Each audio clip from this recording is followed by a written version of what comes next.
Olá, seja bem-vindo, é uma alegria compartilhar a palavra contigo e hoje nós estamos em Ezequiel, capítulo de número 4. Abra tua Bíblia, porque a minha já está aberta. Versículo 12 diz assim: O que comeres será como bolos de cevada, cozê-los-á sobre esterco de homem à vista do povo. Disse o Senhor: assim comerão os filhos de Israel o seu pão imundo entre as nações, para onde os lançarei. Então disse eu: Ah, Senhor Deus, eis que a minha alma não foi contaminada, pois desde a minha mocidade até agora nunca comi animal morto de si mesmo, nem dilacerado por feras, nem carne abominável entrou na minha boca. Então ele me disse: Deite esterco de vacas em lugar de esterco humano. Sobre ele prepararás o teu pão.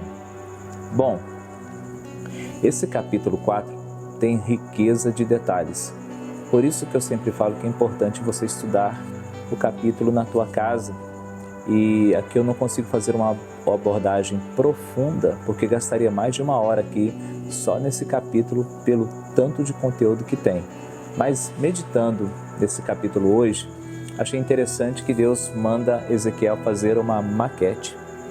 Isso mesmo, um tijolo, né? Que era o caderno que eles escreviam na época, né? Um pedaço de argila. E ali desenhar Israel, fazer um cerco em volta e colocar uma panela de ferro separando ele da maquete.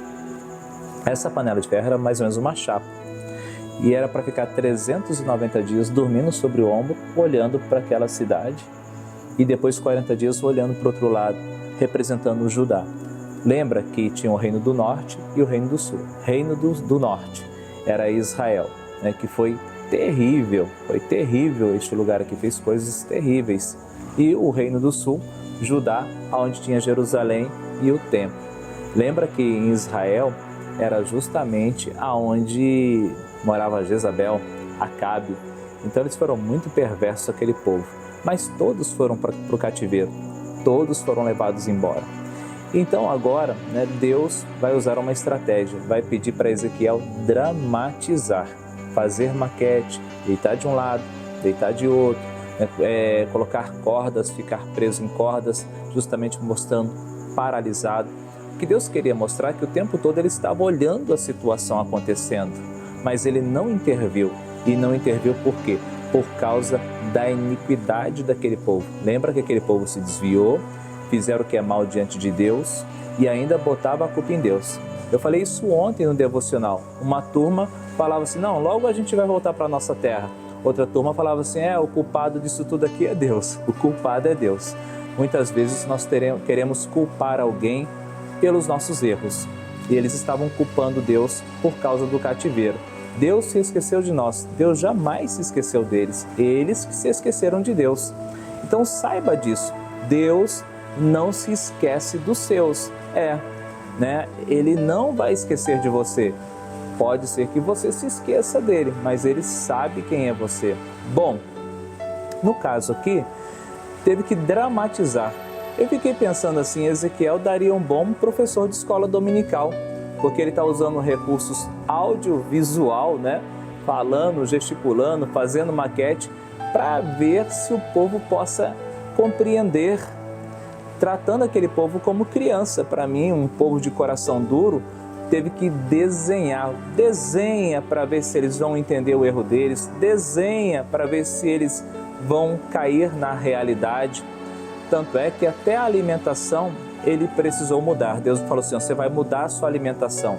E a quantidade era tão pequena que ele iria comer, justamente para mostrar para o povo a escassez. Então, era mais ou menos 2 pão francês por dia e meio litro de água, mostrando que por causa do pecado eles estavam cativos. Por causa do pecado, quando aconteceu o cerco, quando Nabucodonosor cercou a cidade, houve fome, houve privação de alimentos.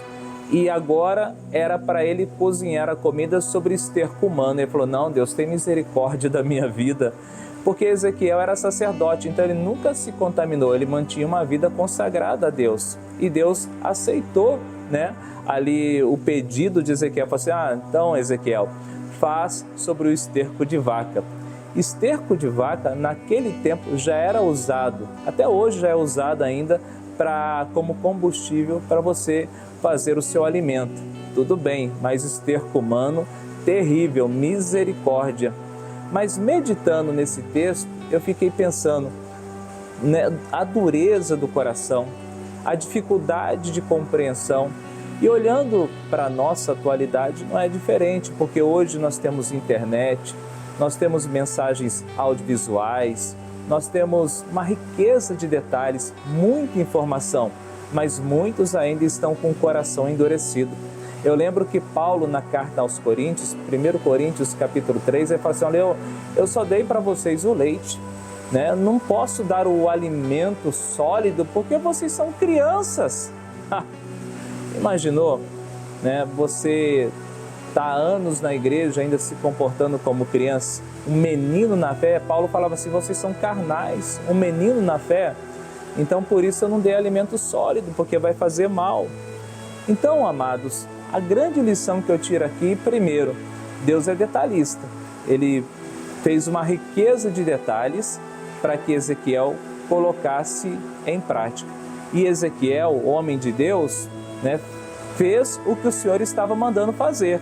Por isso que eu falei, né, a palavra era doce como mel, mas no estômago se tornava amarga. Foi isso que João descreveu em Apocalipse, porque a prática dessa palavra aqui era pesada.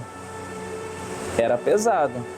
E eu fico olhando assim, o zelo que ele tinha em fazer conforme Deus estava mandando. Isso é importante. Muitas vezes nós queremos questionar Deus e falar assim, Deus, eu não vou fazer. Isso eu não faço. Né? Isso aqui é loucura. É, loucura o que ele estava fazendo. Mas ele obedeceu a Deus. O único momento que ele pediu, Deus, tem misericórdia da minha vida, tem misericórdia, foi no momento, né, de cozinhar com estrume humano. Mas você vê que como ele era obediente, como ele era um homem que tinha temor de Deus, então Deus deu uma segunda opção para ele. Então, amados, não endureça o coração. Você que é um homem de Deus, uma mulher de Deus, esteja sempre disposto a obedecer. Por mais que pareça absurdo, obedeça a palavra do Senhor, porque ela com certeza vai levar você para um caminho de salvação, um caminho de vida eterna. E ouvindo a palavra de Deus, não endureça o teu coração. Talvez você ouvindo essa mensagem hoje, né, a pergunta é, quer que eu desenhe? Quer que eu dramatize? Né? Quer que eu faça uma maquete para você entender o plano da salvação? Jesus já morreu por nós. Há 2000 anos atrás, ele morreu naquela cruz para nos dar salvação. E isso já basta. Então, que todos os dias o seu coração seja um coração humilde, um coração contrito e compungido, o Senhor não desprezarás. É que o seu coração sempre esteja pronto para obedecer e ouvir a voz de Deus. Amém?